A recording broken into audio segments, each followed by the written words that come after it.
जन्म से ही मेरी आत्मा पर 12 मुखौटों की छाप बनी हुई है। बस मुखौटा पहनते ही मैं किसी देवता को अपने शरीर में उतार सकता हूँ, पर यह तो साफ तौर पर 1000 सालों में कभी सामने न आई हुई वर्जित शक्ति है। फिर भी सब मुझे इसका मजाक उड़ाते हैं, कहते हैं ये बेकार का मुखौटा है, बस इसलिए क्योंकि मैं गलती से इस बुरी आत्माओं से भरी दुनिया में आ गिरा और मुझे एक डेमन लाइफ सिस्टम मिला, पर वो अब तक एक्टिवेट ही नहीं हो रहा था। अभी क्लब एक्टिविटी सेंटर में सिर्फ इसलिए कि मैं बहुत ज्यादा हैंडसम हूँ, परफॉर्मेंस क्लब का प्रेसिडेंट मुझे तंग करता रहता है। नए स्टूडेंट्स के वेलकम इवेंट में मुझे क्लब सेंटर में बैक स्टेज का काम दे दिया गया। इससे मुझे बहुत गुस्सा आया। उन सीनियर्स की तरह बस पोज मारने से कहीं बेहतर नहीं है स्टेज पर जाकर एक बड़ी तलवार लहराना। मैंने प्रॉप्स के ढेर में से करीब 2 मीटर लंबी एक घुमावदार तलवार निकाली, कुछ वार हवा में लहराए सर्र सर्र की आवाज के साथ। भले ही वो सिर्फ एक प्रॉप थी, पर उसका वजन भी 10-12 किलो से कम नहीं था। इन सालों में मैंने अपनी प्रैक्टिस कभी नहीं छोड़ी। अगर पोषण सही मिला होता तो शायद मैं एक स्पोर्ट्स स्टूडेंट भी बन सकता था। जैसे ही मैं मजे से तलवार भांज रहा था, अचानक कोई हाँफता हुआ मेरे सामने आ पहुंचा। जियांग मिंग, तू यहाँ क्या कर रहा है? वाह यार, तू सच में अच्छा दोस्त निकला। सीनियर लड़कियों का डांस देखने के बजाय अपने भाई के साथ वक्त बिताने आ गया। ये मेरा क्लब दोस्त जियांग मिंग था। मुझे लगा शायद वो मुझे अकेला देखकर साथ देने आया होगा, पर अगले ही पल उसके दोनों पैर कांपने लगे और वो जमीन पर बैठ गया। लाओसू, बुरा हुआ, ब्रॉडकास्टिंग हॉल में एक राक्षस घुस आया है। स्टूडेंट्स और टीचर तक को खा लिया गया है। मैं पूरी तरह सन्न रह गया। मेरे पास सिस्टम था तो मैं अंदाजा लगा सकता था कि ये दुनिया शायद मेरे पिछले जन्म वाली ब्लू स्टार से अलग है, पर 19 साल जीने के बावजूद मुझे कभी कोई अजीब घटना नहीं मिली थी, और अब कॉलेज में आकर आखिरकार मिल गई। तो क्या इसका मतलब है मेरा गोल्डन फिंगर अब एक्टिवेट हो सकता है? जल्दी बता, ब्रॉडकास्टिंग हॉल में कैसा राक्षस दिखा? जियांग मिंग भी थोड़ा हैरान हो गया। मैं राक्षस की बात सुनकर इतना उत्साहित क्यों हो गया? अरे नहीं, कहीं मेरा दोस्त कोई विक्षिप्त तो नहीं जिसे ऐसी चीजों में मजा आता हो। वो राक्षस दिखने में शेर और तेंदुए दोनों जैसा था। आंखें भी बहुत बड़ी थीं।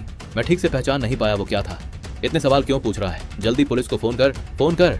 हाँ, तू पहले पुलिस को फोन कर, मुझे अभी बाहर जाना है। मैंने अपना फोन निकालकर अनलॉक किया और जियांग मिंग की तरफ फेंक दिया। मुड़कर तलवार उठाई और दरवाजे की तरफ बढ़ा, पर जियांग मिंग फौरन मेरे सामने आकर रास्ता रोक खड़ा हुआ। नहीं यार, तू बाहर क्यों जा रहा है? बाहर इतना खतरा है, और मैंने तो कभी सुना भी नहीं कि तेरा स्कूल में कोई गर्लफ्रेंड है। कैसी गर्लफ्रेंड? मैं लोगों को बचाने जा रहा हूँ।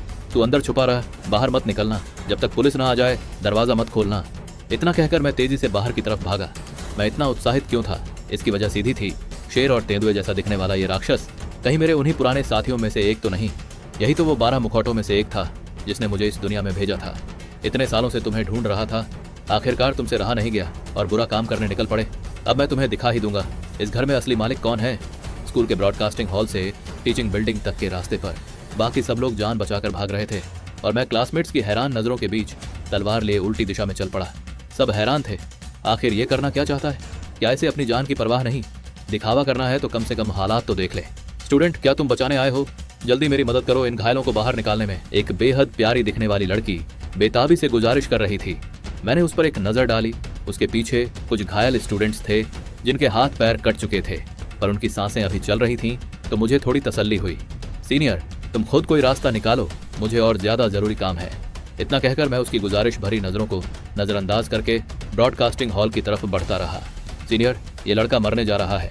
वो राक्षस अभी भी लोगों को खा रहा है, पेट भरते ही हमें भी पकड़ लेगा। जल्दी भागो। सीनियर ल्यू रोयान मेरे पीछे आकर मुझे रोकना चाहती थी, समझाना चाहती थी कि मैं वहां से चला जाऊं, पर उसके साथ कुछ घायल जूनियर्स थे, इसलिए वो भी वहां से हिल नहीं पा रही थी। ब्रॉडकास्टिंग हॉल के अंदर खून की तेज बदबू फैली हुई थी। फर्श पर जगह जगह घसीटे जाने के निशान दिख रहे थे। इस वक्त तक ज्यादातर स्टूडेंट्स बाहर भाग चुके थे। इतने बड़े हॉल में बस मेरे कदमों की आवाज और कहीं कहीं से आती हल्की सिसकियां गूंज रही थीं। स्टूडेंट, बचाओ मुझे। अंधेरे में से अचानक एक आवाज आई।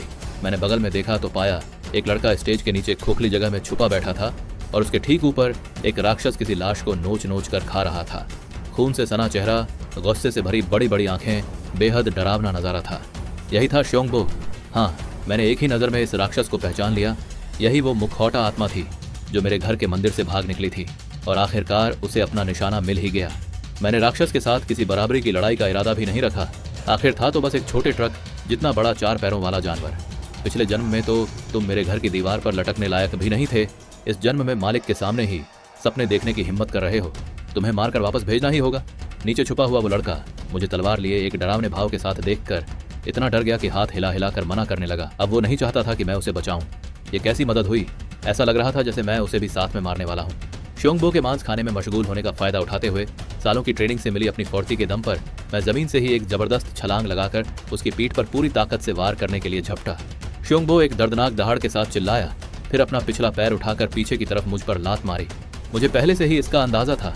आखिरी पल में बगल हटकर मैंने वो जानलेवा वार बचा लिया। अभी राहत की सांस ली ही थी कि कान के पास हवा की सर सर की आवाज आई। एक स्टील के चाबुक जैसी पूंछ सीधा मेरे चेहरे की तरफ आई। जल्दबाजी में मैं सिर्फ तलवार से ही बचाव कर पाया, पर उस एक पूंछ के वार ने तलवार को टुकड़े टुकड़े कर दिया और इतनी जबरदस्त ताकत सीधा मेरे शरीर में जा घुसी।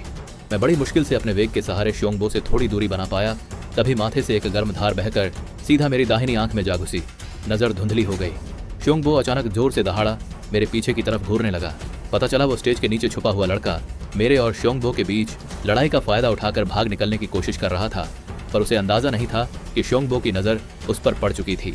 उसके पैर मानो शीशे से भर गए हों। वो वहीं जड़वत खड़ा रह गया, कांपने लगा। तभी एक आवाज किसी स्वर्गीय धुन की तरह उसे होश में लाए। अपने खून से लथपथ चेहरे के साथ मैं टूटी तलवार के सहारे उठ खड़ा हुआ। उस लड़के और श्योंगबो के बीच आकर खड़ा हो गया। एक और तेज चीख के साथ वो लड़का होश में आया और शुक्रगुजार नजरों से घबराते हुए वहां से भाग निकला। अब पूरे हॉल में सिर्फ मैं और श्योंगबो बचे थे। इतनी बड़ी ताकत के फर्क के बीच ऐसा लग रहा था बस श्योंगबो का शिकार बनना ही मेरे नसीब में बचा है। पर तभी मैं मुस्कुरा दिया। तेरी ये शक्ल पिछले जन्म से भी ज्यादा भद्दी हो गई है। इस ताने और उकसावे से भड़का हुआ श्योंगबो पूरी तरह गुस्से में आ गया। उसका विशाल शरीर एक छोटी गाड़ी की तरह मुझ पर झपटा। उसका खूनी मुंह मुझे निगलने के लिए पूरा खुल गया। पर ठीक उसी पल मेरे दिमाग में एक सुरीली सी नोटिफिकेशन टोन बजी। होस्ट पर जागरण हमला हुआ। सिस्टम एक्टिवेट हो चुका है। परीक्षा पूरी हुई। यून चांग ने तुम्हारी पुकार सुन ली है। यून चांग ने तुम्हारी पुकार का जवाब दे दिया है और होस्ट ने मुखौटा पहन लिया है। तो आखिरकार वक्त आ ही गया।